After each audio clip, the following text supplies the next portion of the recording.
Greetings, fellow residents of Kirkland. Blue Dragon 5 here.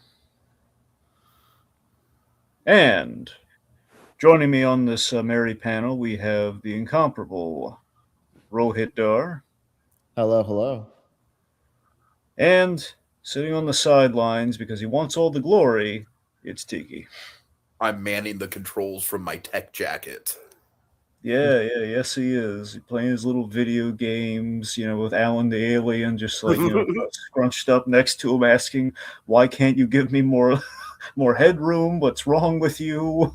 You have enough room for games, but you can't give me an inch more headroom.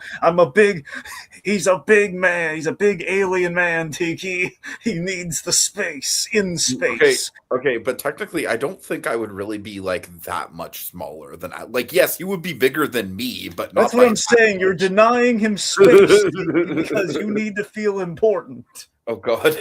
Right. Anyways, you probably guessed we're here to talk about something, and it's not The Walking Dead. It's going to be as violent as The Walking Dead, but it's not that. Mm-hmm. We're here to talk about a little show.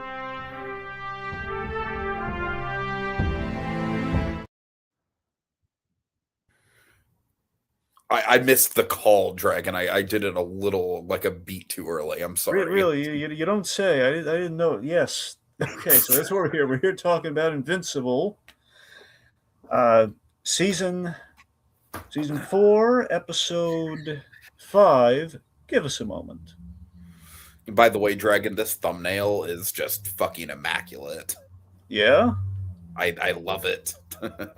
Justice. Yeah, so talking episode 5. I guess Tiki, you were here with the premiere, but we have Rohit on deck now. So Rohit, how you been feeling about the season? Oh, it's really interesting with Nolan and Alan kind of coming to the fray and exploring kind of the emotional aftermath of things. I do appreciate with where Mark's headspace is now. And I think the show benefits from when Mark is focused on how him being a superhero impacts his worldview, his sense of self. And so I really love the demon episode with Damien Darkblood, and I think as the season goes along, we get to see more and more of, what makes Mark tick. And I'm also hoping to kind of see that level of introspection for some of the other cast members, at least in a more greater degree. More so like, say, Adam Eve and Kid Omni. So, all right. Yeah, Tiki, did you want to get some thoughts in there from your little tech jacket? Well, unlike Rohit, unfortunately, I kind of hated the Dark Blood episode. I'm sorry. He went with the popular consensus. I'm sorry. For me, if it would have been like maybe part of like the 3-part, like, okay, we're gonna roll out the first 3 episodes, like maybe that would have been okay. Like maybe let's say like it replaced the Nolan and Allen episode, and then we had the Nolan and Allen episode as episode 4. I don't know. It's just, for me, it's just the momentum. It just absolutely killed the momentum, and it's like it just kind of felt like we were literally just spinning our wheels before we got to Omni-Man. It felt like we were filling out the episode quota. And what was in the episode was like all right, but I feel like Damien Darkblood has always been a character, much like a lot of the side characters. Like, for example, like I've got my Machine Head avatar. I love Machine Head, but I'm not naive. Like, I know that like too much Machine Head will get boring really quickly. Machine Head, much like a character like Darkblood, I think is better in small doses. So I don't know. It just, his style of speaking got a little annoying. I feel like all the hell stuff was a little much as far as like just a lore dump. So that's where I'm at with episode 4. Episode 5, however, I mean, obviously, one of the all-time best. Like, this is like right up there with like, I mean, this is probably going to be on the Invincible Mount Rushmore. And it's just the crazy thing, because this is basically just the mid-season finale, which is like, how much more nuts can this, like, it's almost, what's interesting about the escalation of violence here is that, like, of course we have like, the infamous train scene from season 1. And then we had the Conquest battle, which was essentially like a whole bunch of train scenes put together. And now we have this. It was like Tarantino doing Thomas the Tank Engine, pretty much. Yeah. But now we have this Invincible versus Conquest rematch. And what's fascinating about it is that it's a one-on-one. And yet the violence that we see in this episode is the most fucking brutal, hard to watch violence that the show has ever given us. Like, I don't know. I think that's a brilliant escalation of like, we've seen some really messed up shit. You know, like we saw all the Guardians getting ripped apart in the pilot episode, but just the one-on-one dirty drag-out brawl just resulting in the most visceral fucking violent moment of the whole series. Just there's something just very, I don't want to say satisfying about that, but from a narrative perspective, it's very just very well done. I don't know.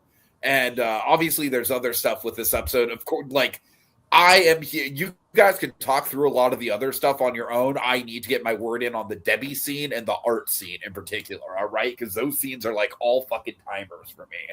Yeah. So what? I said, yeah. Yeah, for sure. So you guys can go ahead and set up to the Debbie scene, and then I'll chime back in. Yeah. Will grace us with his presence. The Little Prince. Yep, the Little Prince. Yeah, just waiting for Jonathan Banks to punch him in the heart. Anyway, so Nolan has returned to Earth for the recruitment of Mark and Tech Jacket for the war against the Viltrumites.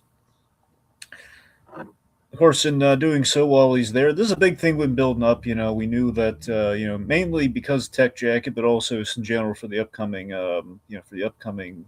battle and the severity and the realization of like Nolan really doesn't want the Scourge virus to be used, and for any hope of that it not to come to that, he's going to need as many Viltrumites on his side as he can, which means reluctantly he's going to need Mark and.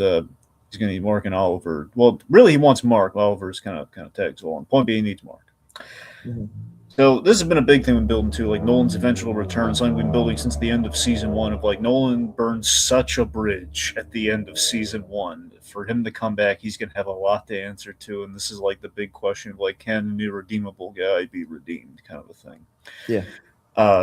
And we've seen a lot of development on Nolan, but we've also seen, Nolan himself. He's not fully across the finish line. Even if he was, it's not an easy thing to rebuild. So, like he's reluctant. Like he's seen the devastation the Viltrumites have done. He's kind of come to grips with like he's getting feelings of guilt, but he isn't fully. And I would say with the Scourge virus being on the table, he's kind of become more fully invested, but he hasn't really been able to verbalize or really officially like kind of touch down. Like, okay, I'm in the war effort, which I mean I think he kind of is, but he hasn't like had a moment to really just fully say it,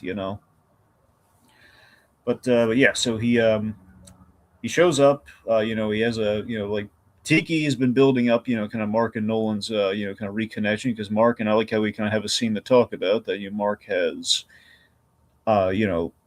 Mark thought his father was most likely dead or executed based on how their last encounter went in season 2, where Nolan kind of sacrificed himself and he was basically being led away. So Mark kind of put a lot of baggage with his father away. And for him to come back after, Mark's big struggle this season has been, I don't want to be my father. I have the impulses of my father and I really want to suppress it. I kind of the darker version of the Superman credo, the son becomes the father becomes the son, kind of thing. Like, Nolan's become a little bit more like Mark and kind of like starting to, kind of rectify his actions, or, kind of like starting to question himself. And then on the flip side, Mark is, he's kind of getting to a point where I should question myself a little less and kind of do what's necessary. But, me questioning myself does make me better than my father. So, it's a whole thing. Anyway, so he gets, he's kind of, he and Mark aren't exactly buddy, but they're kind of in a place of like tolerance where, then of course the other reason he's there, and we've been building this up since season 2,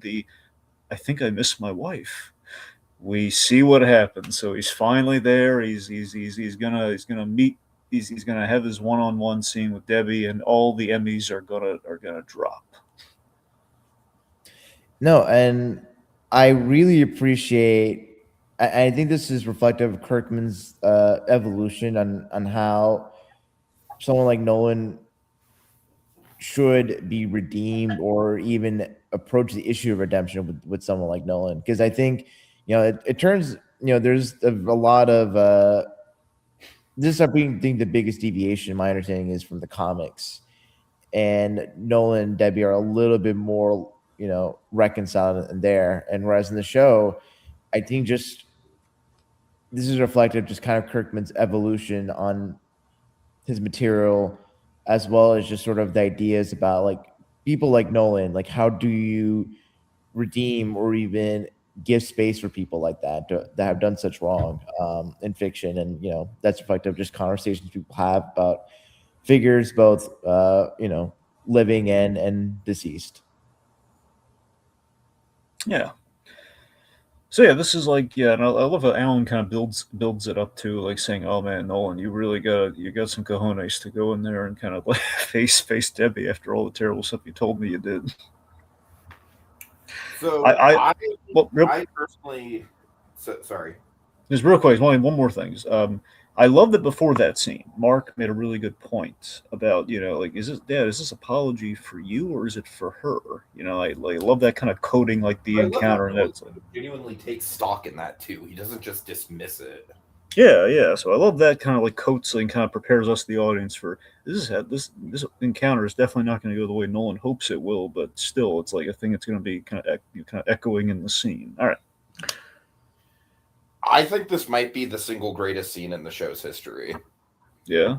Just from the point of view of like, there is so much history built up, so much tension built up between these two characters. I mean, you know me, Dragon. Like, one of my favorite things to say about season 1 was the most compelling part about Invincible season 1 is the marriage drama between the protagonist's parents. And it's like, how often do you get to say that about a fucking superhero show, Yeah. But I mean, Debbie, she's been great. Like, like just seeing her kind of like have to work through her demons. And then obviously we've got, oh God, I'm sorry. Remind me of the name of the new guy. I'm sorry. Paul. Yeah. He's like Paul. He's like the good Paul. My grandma has dated 2 Pauls in the past year. So that's actually kind of funny. Were they good guys? One of them was. The other one was so blatantly racist that my conservative father was even put off by him. Okay, so one of them was the Spider-Man Paul, and this is the Invincible. The current guy is the Invincible Paul. Yes, basically, yes. Let's go with that.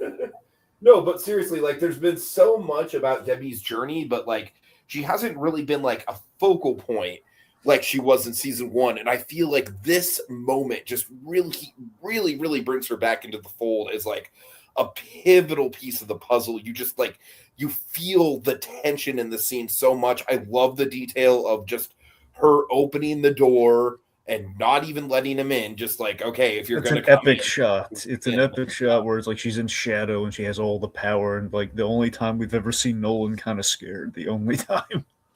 And it's just like, there's so many good things about this scene. Just, of course, I feel like the moment where she punches him and then doesn't let him, like tend to her, that's iconic. Like, that is just like a power move right there.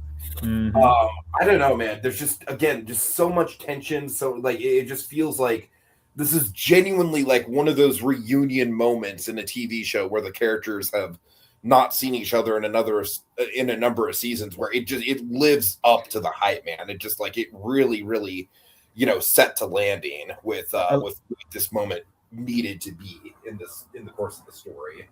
I love the flaws in this scene. I thought the flaws in like Nolan's, again, think about it, Nolan starts off pretty strong with a genuine apology, and of course when he says, but we know, we see Debbie's like body language throughout the whole, like, no amount of apology is ever going to be enough, and she lays that out, and she's right. I feel like the audience can sympathize with that. Yeah, but I love that it's like the whole, like, there's no, like her point of like, there's no fixing this. I mean, you murdered people, like pretty much all of Chicago, more or less. And we have like some great bits within the action. I think one of the best parts, and this moment spoke in the flaw I don't mean like flaw and there's a problem with the scene. I just mean like character flaws that really wonderfully explored here with Nolan.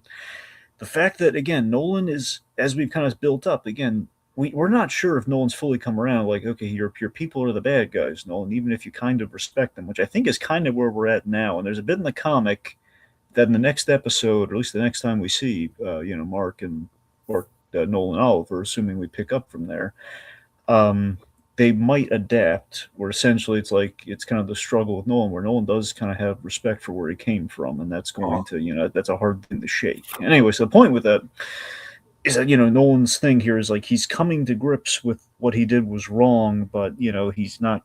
He doesn't quite basically he can't display antipathy towards his back, and that concept just is just like not something he's mentally able to deal with, really. Yeah, but it's also, I guess, in this scene specifically, that Nolan has come to grips with what he did was wrong, but he's basically more so sorry that it destroyed his family. Again, the selfish thing of it to this, I'm sorry I ruined our family versus I'm sorry, my upbringing led to all this. Right. And she calls him out. Well, here's the wonderful bit, though. She calls him out on the whole, like, he kind of like, we have that great bit where he says, I miss you, which again, we know is genuine because that was like the button to like one of the, like season 2 somewhere, I believe. And then we had the, so he pulls a speaking from the heart, I missed you, which we know for a fact is absolutely, true. And then she says, F you, Nolan, you had, what about Andressa and, Oliver? And he basically, he says, like, Andressa was a mistake. And then she instantly calls him out on that, and I love that. And of course, we love Ray Seahorn. So how dare you besmirch the name of Ray Seahorn? I really appreciate that moment and the whole dialogue, because you could very easily just kind of like throw away like, oh, like the second wife, like Nolan was in a low place or whatever. It's like, no, like she sympathizes with what Andressa had with Nolan, and she's raised her child. Yeah. So like, I appreciate that in her hatred towards Nolan, it's singularly focused on Nolan and she doesn't like hate other people that were just impacted by Nolan's decisions. Just saying, like, just because you say you completely disrespected this other woman, you think that's going to make me love you more? It's like that whole, like, that's not going to make me hate you more. Yeah. Yeah, that's great. And again, just Nolan's problem is like the gravity of his choices and kind of learning from them right now. Again, it's just it's like coming to grips with just the gravity that each of his choices have had, even if he's learned. I love how with all of his interactions with Mark, he's basically on the defensive, because he knows that Mark basically has the power in those dynamics at that point. Yeah. Which again is great development on Mark as well, and that's why I love this Mark Grayson kid. He's come along and he's shifting the dynamic like that. Again, he defeated his father with words after the most intense beating. I mean, fundamentally, if you look at the character of Invincible, that's kind of why he's invincible. It's not because everyone. Up until this episode, it is the most intense beating he's ever taken. That's true, but and he's also taken upon someone who literally brought out the worst versions of Mark, and he held his own. Yeah. So it's like fundamentally with Invincible, it's like I think the people who don't really get the idea of Invincible, because the biggest criticism people lob against the show, and I guess either people it's not even a thing of like reading the comic, just in general, like between the source materials with the concept is that Mark fundamentally, he has to get beaten up a lot because, that's the whole thing of like, well, he's endured the beating and he's still around. It's like, why is this character, again, the joke of the characters, he's invincible, but it's a bloody comic in which our invincible Superman-esque character is like beaten near to death a lot until the moment really counts, like a conquest fight or whatnot. Even then, he's still going to like, it's still inching out of victory. He's like a scrappy Spider-Man or Daredevil, like even Batman certain durations like gets his ass kicked often. That's one of the most iconic Batman moments is him literally getting his back broken. Yeah. Exactly. Batman, I love it when Batman plays hurt. It's the most inspiring Batman. Again, look at Mask of the Phantasm. Again, the scene of the SWAT team's after him. I love it. It's dramatic. You need those moments. But because the whole thing for a hero is that like if he hasn't been physically brought to his breaking point, and then it's too easy. Yeah, well, it's also like part of the thing that like ultimately like superhero stories. There's an aspirational or something to give guidance for the audience, especially younger people and all that. And so, for people who are to aspire to be heroes or want to fashion themselves with the heroes, it's like typically you want to, modern stuff after people who have gone through the worst and still have their morals, still have their strengths, have their fortitude. And for characters that just have no obstacles, no challenges, like that's something that a villain like carries with them rather than a hero. But yeah, it's just the fact, like, the linchpin of the show is like that. What we have after 500 years, I still have you dead, and that broke on them, man. That defeated the bad guy. That was the whole, it's the fact that he was. That's what made him invincible. It's the fact that there was something there that, despite all the punishment that he took and he was outmatched 8 ways of the Sunday, but he won the day because of that. Yeah. It's like that. And, the love that he had for Eve ultimately is what defeated conquest, one could argue. Yep. And it's like these are the love for Oliver is kind of what, Oliver and his mother is kind of what defeated Angstrom Levy and all that kind of. So it's just, that's like that's the quality of him that we really see flourish over time. And I really wish people would stop saying, "Oh, why does he always get his butt kicked?" Well, come on, guys. Anyway.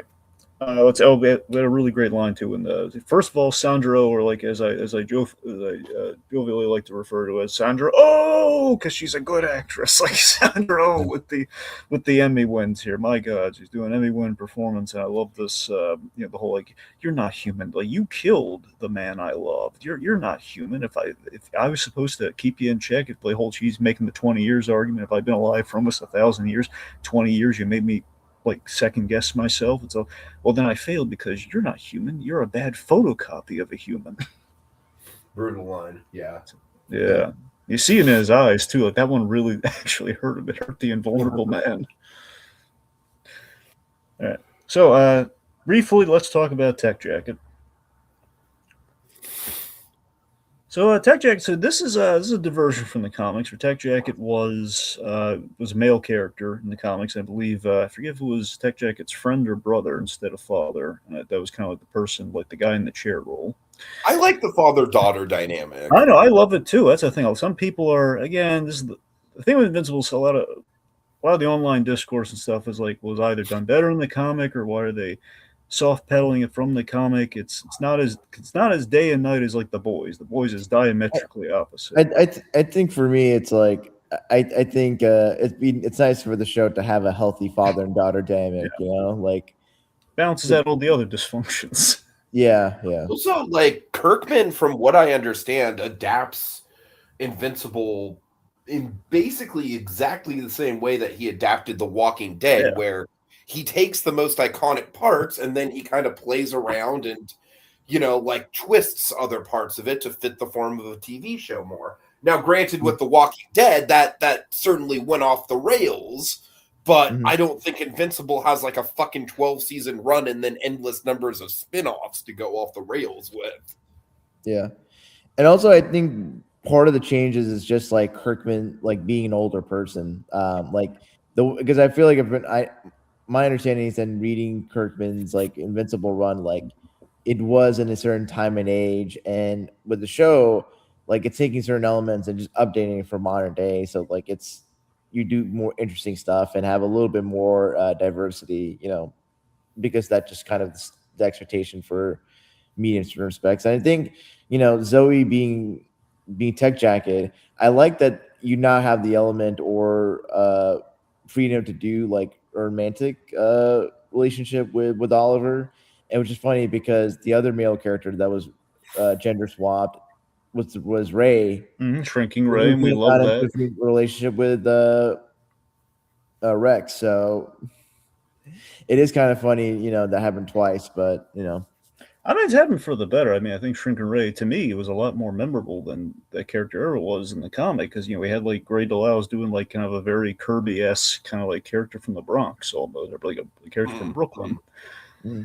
Anyway, but yes, I mean, I really like this take on Tech Jack, and again, it's kind of another thing where a little bit more memorable, like because here you kind of had a lot of shades of Stars and Stripes, like the whole Stargirl and and Stripe from the Stargirl show and comic, and so on, Jeff Johns' character. The idea was kind of a stepdaughter, stepdad kind of a thing. Yeah. And we have Zoe Douche from, I remember her from Zombieland too. I'm sure there's been other things that she's been in, but yeah, she is. I think she's delightful. And of course, we have the great Bobby Moynihan from We Bare Bears and Hoppers playing SNL. What? And SNL. Well, of course, SNL's the big one. Yes, sorry, but I think everyone kind of knows him from SNL. But yes, Playing the voice acting though. but yeah, so plays the father Ed, and again he's delightful. And it's a really good dynamic. Me being the gadget nut that I am, I love the idea like the self repairing suit that they basically it's like an alien suit they got, and it kind of helps him fight. And again, it's a little Stargirl-esque, and I thought it was endearing. Mhm. I got to admit, the one hang up I have with Tech Jacket so far, and this because I'm just a little fuzzy on what we do with Tech Jacket coming up.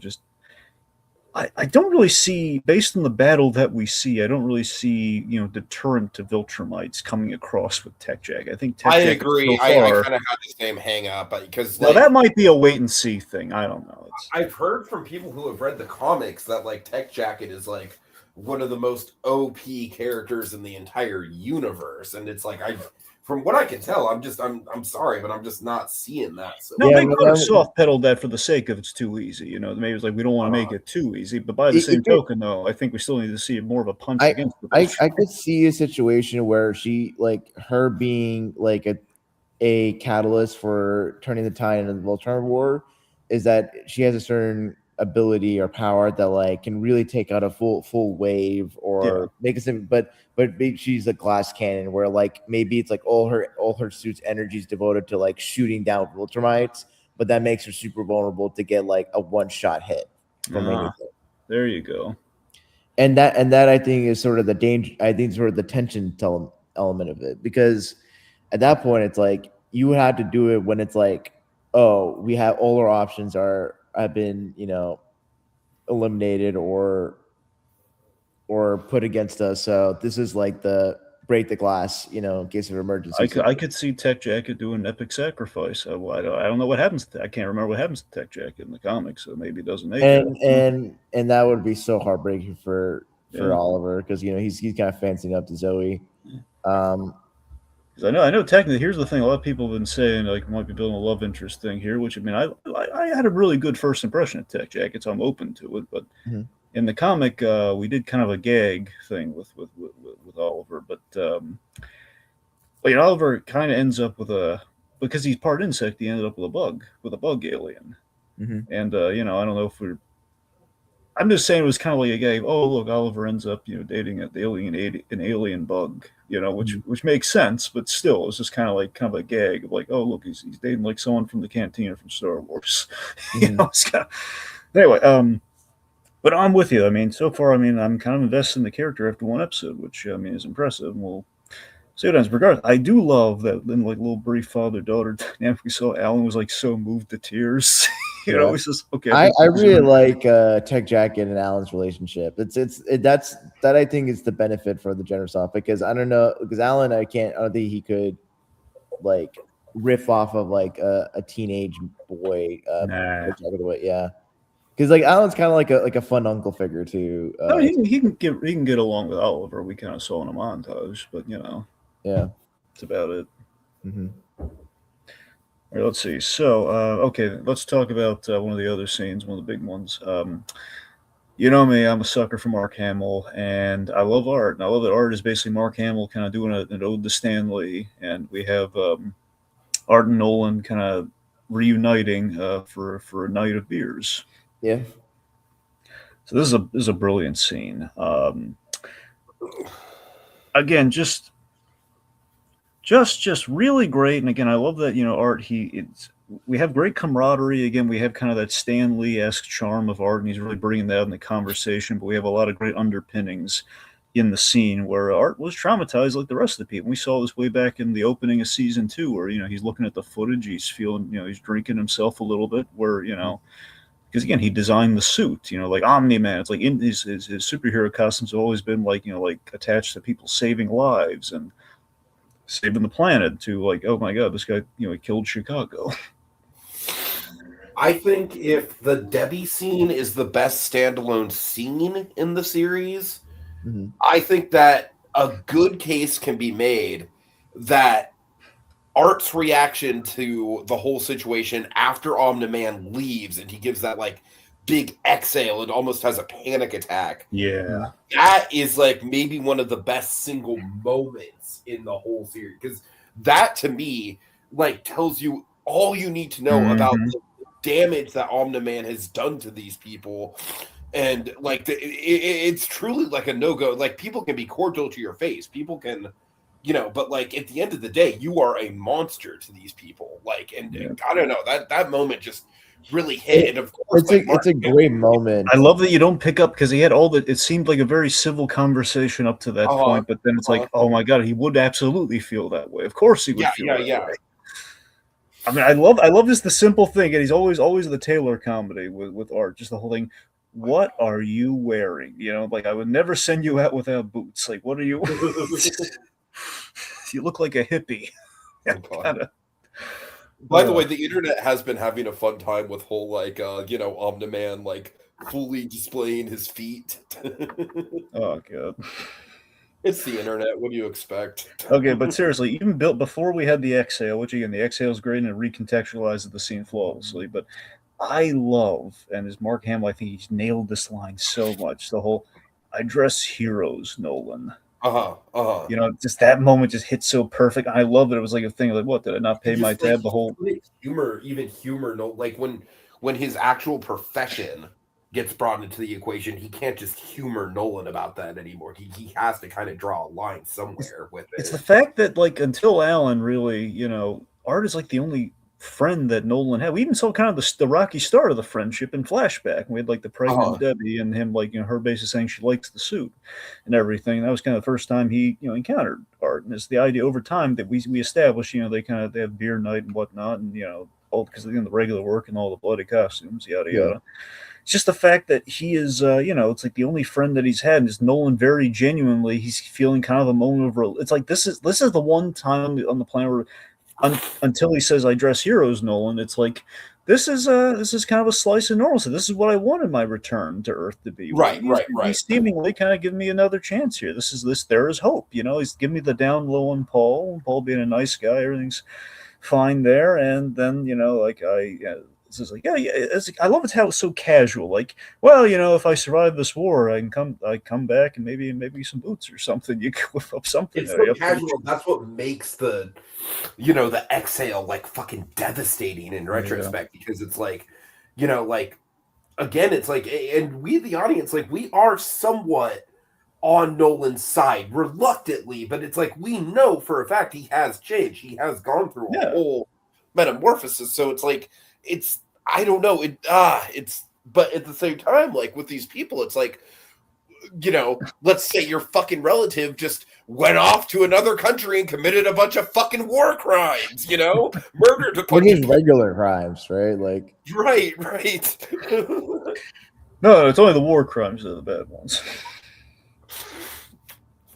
No, it's funny because I'm surprised you haven't mentioned already, like that, because for me, when seeing Art's reaction after that whole exchange, it kind of reminded me of the scene from JLU with Professor Miller Hamilton. That's a great one. That's a great one. Yeah, and I think in this, it's like it's interesting that like Hamilton, like you don't really get a sense that like he's kind of talking on eggshells around Nolan. And then once he's gone, he has an exhale. It goes to show that Nolan can't expect people to not be afraid of him, especially when he lied to them for 20 or so years. And I appreciate that Nolan doesn't try to defend anything. He just kind of is sitting there, just taking it and feels. But I love you see it hurts when he says that the whole I dress heroes, because it's basically a reminder of the 20-year lie. It's a reminder of just the damage that he's, and he has no good. He can't retort that. He can't refute that. It's like he's right. He's got me. Mm-hmm. Yeah. Good stuff. All right, so Mark and Eve, they have a nice goodbye, which, I mean, okay, debatably the comic goodbye was also really good. And there's a genuine, like, okay, maybe the comic did this scene better, but this is still really good. There's the two of them saying goodbye and the whole promise me you won't die, which is a nice foreshadow for the end of the episode. Well, yes and no, Eve. Mm-hmm. I mean, we're going to assume that this is not the end of Mark Grayson. Well, no, I'm just saying is like, the whole thing of like, he's pretty much dead. I mean, he's going to be fine, but still, it's like fine in quote. Like, I don't want this much I do know what happens. I don't want to spoil what's going to necessarily. Anyway, one of it's just nice foreshadow something really bad. Be alive, but there will be physical ramifications for him. There will be let's just say there'll be ramifications, but it's like a logical ramification of like, okay, for that to happen, this would have to happen, and well, there's going to be a ripple effect. Let's just say that much. Anyway, that will still affect Eve, but you know. Speaking of which, so again, you know, Eve's still hiding the pregnancy here because he's about to go off to war. It's just this poor girl suffers from bad timing. It's just the world's out against her. It's like she's trying to have a very little conversation, and like, oh, you're going off to fight a space war. War in the stars. Like, literally, as soon as she's about to tell Mark about the baby, fucking Nolan shows up. Like, of course. Yep. All right, let's see. So, Mark takes Oliver along. Oliver states his case for, last time, the Viltrumites showed up, they killed his home world and his mother, and, he was a baby, couldn't do anything about it. He can do stuff about it now, so he demands to go along, and they have a very thoughtful conversation about it, where it's like, well, you know what? It's Oliver's choice, he deserves this. Yeah. So, but Nolan, Nolan, I love that fundamentally Oliver, he grew up loving his father. Can I just say really quick before we get into the second half of the episode? I love the montage, the dinner montage. Yeah, it was I thought that was a real highlight as well. I love the song that they play. I'm not familiar with the artist, but I'm going to look into her. Really good, kind of melancholy, folksy tune, right up my alley with my musical tastes. All right. Yeah. No, the Invincible has probably some of the best needle drops. They have some really good needle drops. Yeah. That they do. I remember the Adam Eve special had a great song that played in the opening. We did. I remember they had a Vampire Weekend needle drop in the first few episodes when Mark's learning how to fly and just really enjoying it. I was that really works. We got a great Radiohead needle drop. Oh yeah. Yeah, it's the Flaxen song's still really good. Yeah. Anyway, but no, you're right. It's a good montage. Mm-hmm. Let's see. So, I saw someone did an edit of the scene where they had Nolan outside the window watching the dinner happen, watching.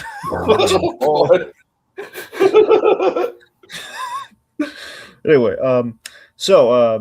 again, I love Oliver again. He grew up, loving his father despite all the, the infamy and all the bad stuff that he did. Because fundamentally it was his father, and I love that this whole Undressa regret does make it even more sad when you think about that. And Oliver, he's very hurt that his father, who he loves, didn't visit him when he came back. And with the Thraxan lifespan right now, Oliver's kind of in the moody. It's justified, but he's kind of in the moody teen years as well with his father. One could argue it's I don't know how much of that is just the development of the age thing, along with just the genuine hurt in the moment.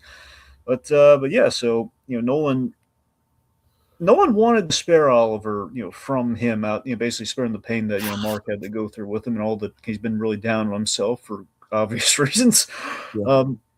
But again, as Mark calls him out instantly, man, you're being selfish again. You're taking the boy away from his father because of how you feel, Nolan. Come on. Mm-hmm.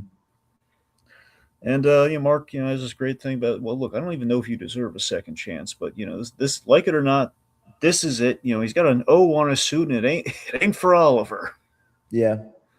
Which was a nice little moment for Nolan, just letting it sink in that your son still idolized you despite all the bad stuff he did, and you couldn't even give him a minute.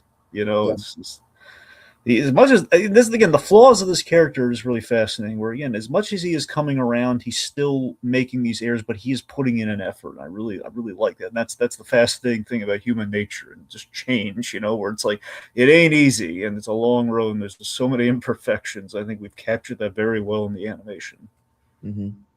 So we have a montage, a little travel montage, everyone kind of hanging out, Nolan looking sad, all that kind of stuff. I love that on the way out, Cecil, who had the sigh of relief, and a lot of people have been joking, oh man, Mark is going to be so mad at Cecil when he comes back.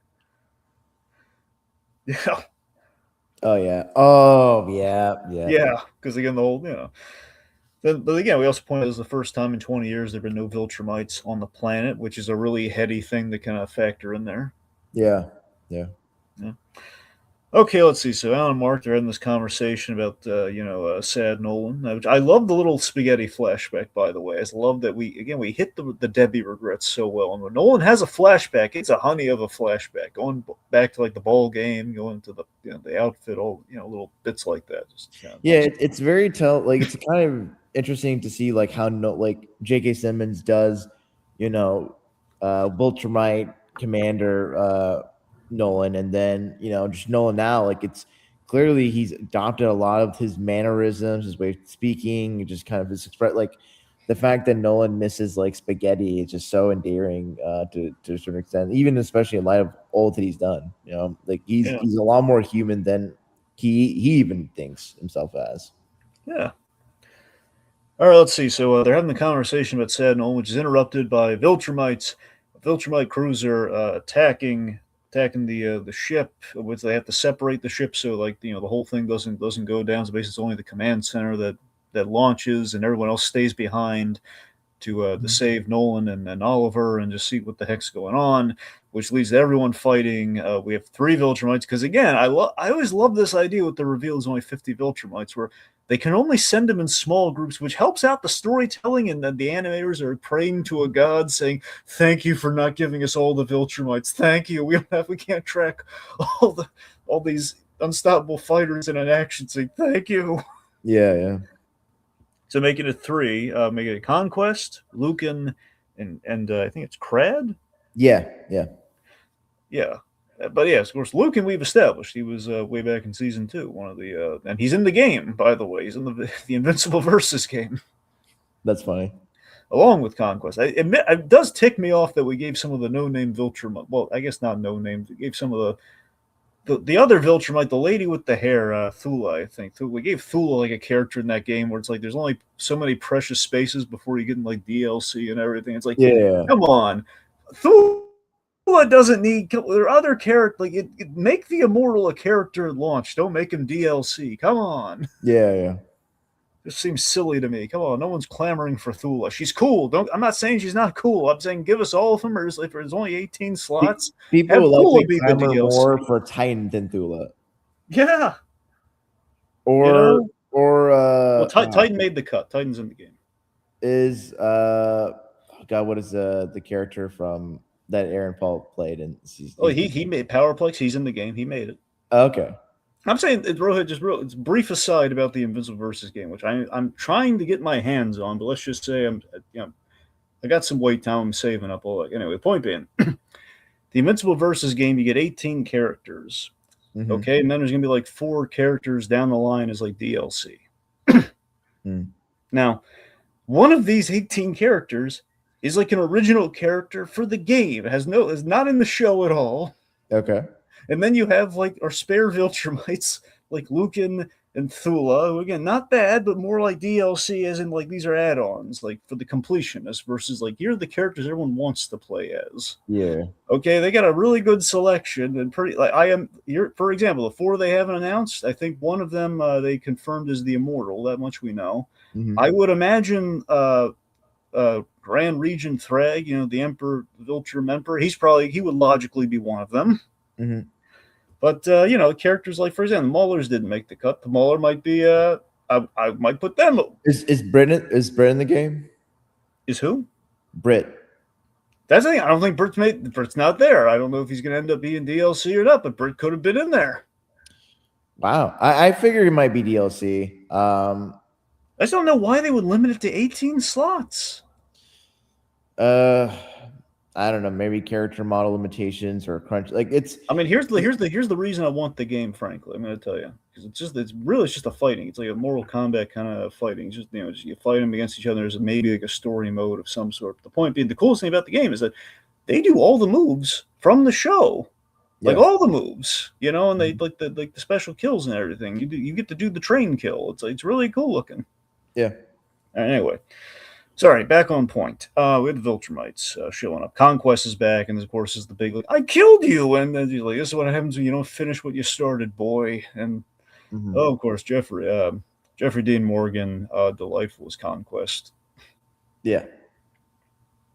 I love Mark calling out, "Oh, you're going to tell me all about your feeling, your deepest hopes and That dreams." was such a great line from Mark. I really appreciate him like just leveling up and badass this like throughout the seasons. Like, he ain't scared of conquest like he was the first time. Like, this And is like, and it's on his own. He doesn't have Adam E back him up, so he is just determined to like put this guy under the dirt. yeah, because again, I mean, the conquest was a big deal for him because he killed that was like he killed like the biggest, baddest Viltrumite sans, I guess, the Emperor, but he did that. And that was a big victory for him, even though Eve kind of did the brunt of that, but still, he saw it through. He basically he drinking bird killed that guy. Yeah. So, but yeah, so him coming back and the whole thing, like, that was in confidence. It was just really, really funny. But again, seriously though, just Conquest, he's a big deal. He's like the Bane of the Invincible, like not just like Scourge, but I mean he's like like the Batman Bane equivalent of the Invincible universe, or Doomsday, whatever. He's like the big '90s foe kind of archetype. But we have some great opportunities here. Conquest and Nolan have a proper introduction here. Which him meeting Nolan, he's a big fan. Oh yes, Nolan. He's fanboying over Nolan. These are the reasons I love Conquest. He's like, oh, I'm so honored. I'm so pleased I get to kill you. And he's just like, you won't. Oh man, a few words. I love it. Mm-hmm. Yeah, I mean, what did you think? Oh, Conquest, like Jeffrey D. Morgan always brings it as Conquest, and I think him getting to interact with like all the other characters is it's a lot of fun. Yeah. And I wonder though. I mean, Oliver's getting some hits, and do you think Oliver has gotten stronger? Do you think Conquest is like he kind of took a severe beating? Maybe a lot of people debate if like Conquest was kind of phoning in the fight a little bit, and that's ultimately why he lost. Where do you come down? Do you think it's like everyone's just gotten stronger? Do you think it's a mixture of both? Maybe like I don't know, man. I feel like if he was like kind of phoning it in, I feel like that'd be something the show would make it as a character point or a thematic point, right? Considering how much characterization Conquest got in this first fight, if that was a particular detail, I feel like that'd be something that would be much more directly implied or even commented upon by like Mark. I think it's just everyone got stronger. And I think even the fact that it got stronger, like Conquest still like puts in the work. So I think the point is to be made is that the Viltrumites, like, they're powerful. They're the biggest empire for a reason. Like, the strongest species in the world have a really difficult time in taking them down, or even just like slowing them down. Even I always looked at it as it's kind of the the Saiyan thing from Dragon Ball Z, where the idea is, and they made a big deal when Jacob and I did our rewatch in our podcast on Dragon Ball Z, and in the Frieza saga particularly, like Vegeta, we watched like just the original, like basically the Toonami version. Basically, it's like the uncut, like all the filler and everything. That kind of stuff. Like the 19 episodes of Goku fighting Frieza kind of stuff. Like literally 19 episodes. Anyway, point being, throughout that, Vegeta hit just really hit a lot in that show that Saiyans get stronger when they're near death, like when they're in a battle that leads to near death. And I kind of view that as those are kind of two things. One, if you endure that battle, you get stronger, which we've clearly seen with Mark. And over time, we've seen Mark has gotten stronger. There's been a point in the background of the season we've seen that he's gotten way stronger since season 1, and this season we saw in the Underworld episode,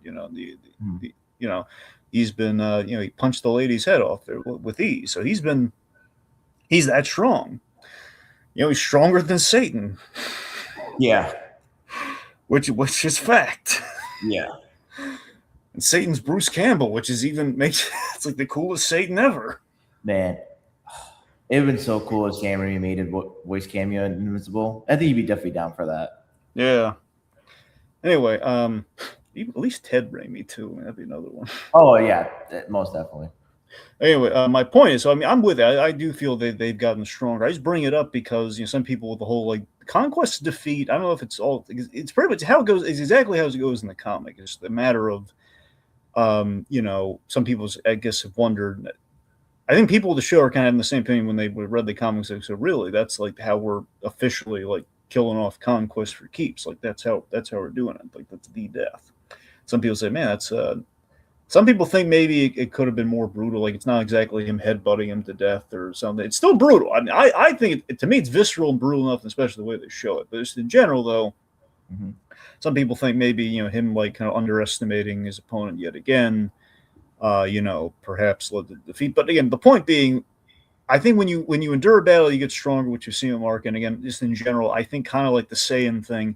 The Viltrumites pushed each other so much, so again, they could get stronger. And I think maybe it's from the other side too. Like when you recover, maybe you get a little stronger as well. So maybe the Conquest as well is stronger. So that's why Invincible can't easily do it. Like I think a part of me feels like if this Invincible fought the Conquest from season 3, he would have less trouble with them. But most definitely, yeah. That's what I would like to think. So I'd like to think Conquest also got stronger in his recovery.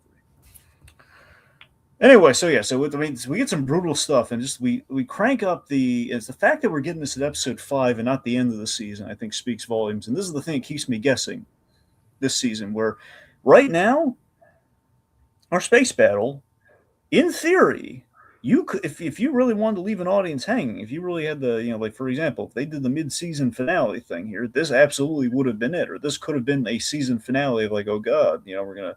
If we really wanted to torture the audience and make them wait, we could have ended it here very easily. This is a big battle. It's really brutal, like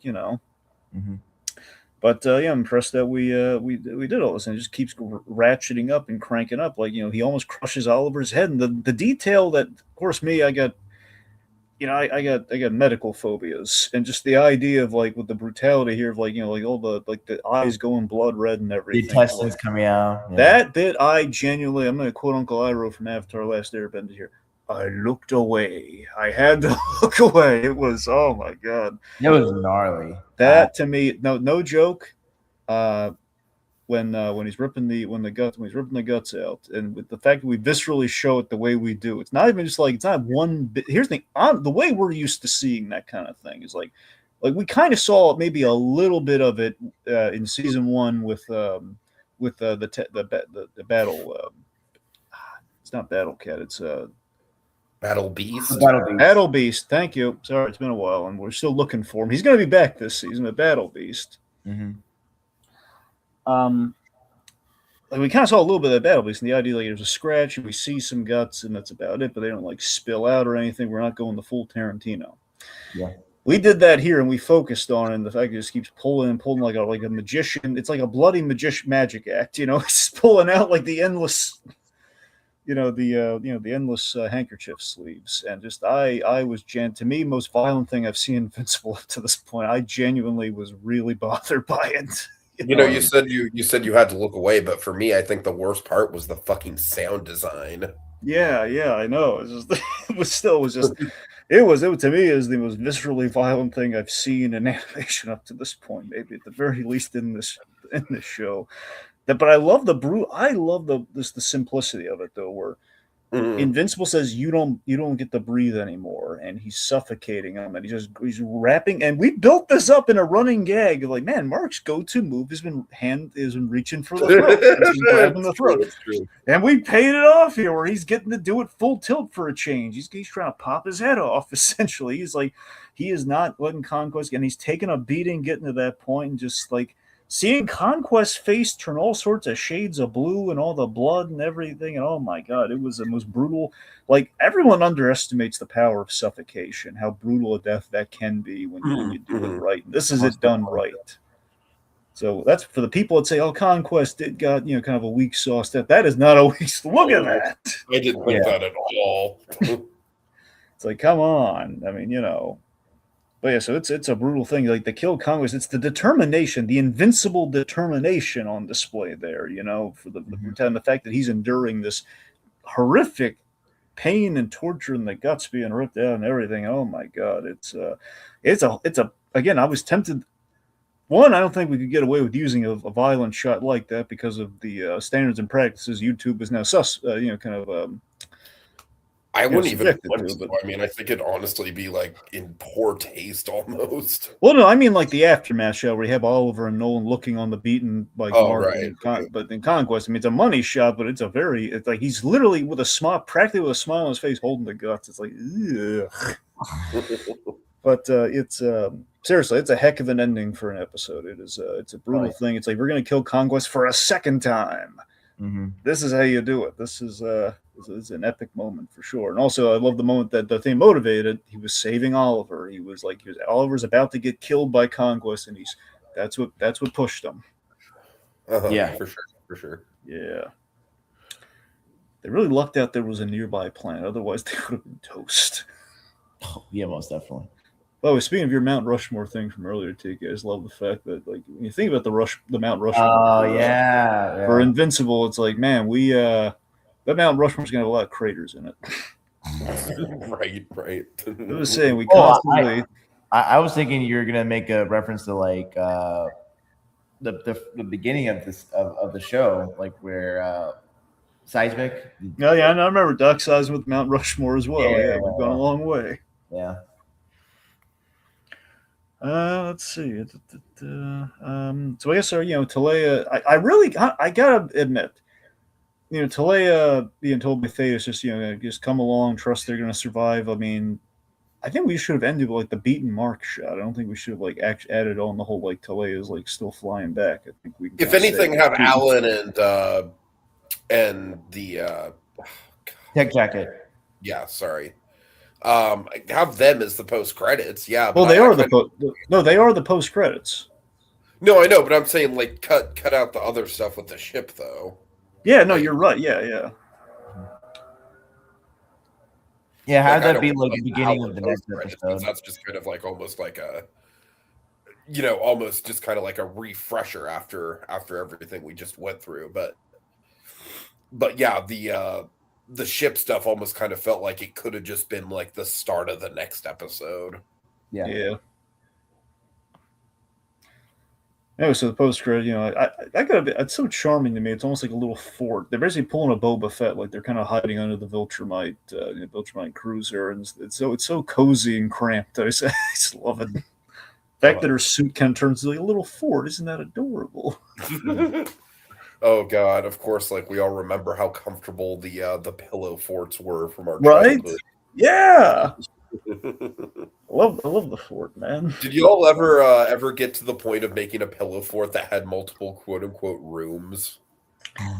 I was never that clever with the. I did a couple times. You had the extra rooms. You were able to do the extra rooms. Yeah, I did it. I did a couple with like different quote unquote rooms.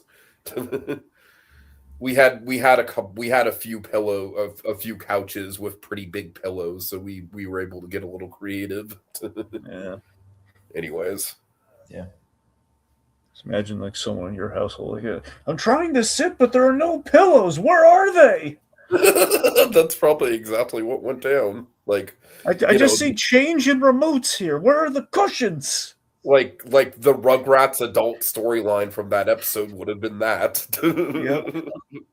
It's like the babies have built like basically the end like the warehouse from Raiders.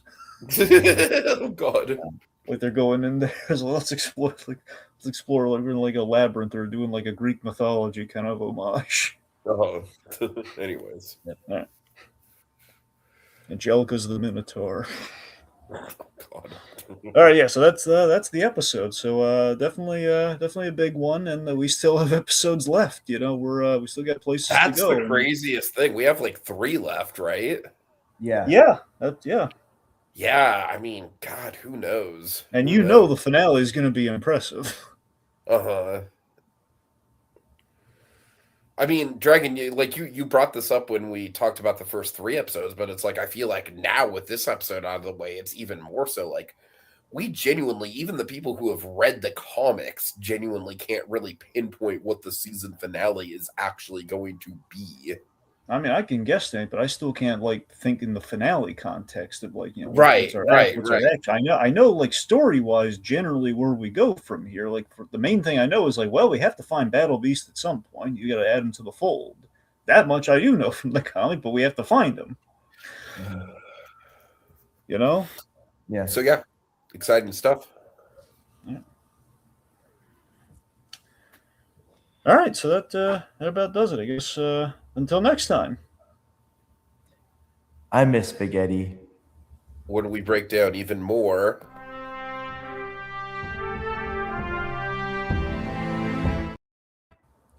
Spaghetti Debbie. I dress heroes, Nolan.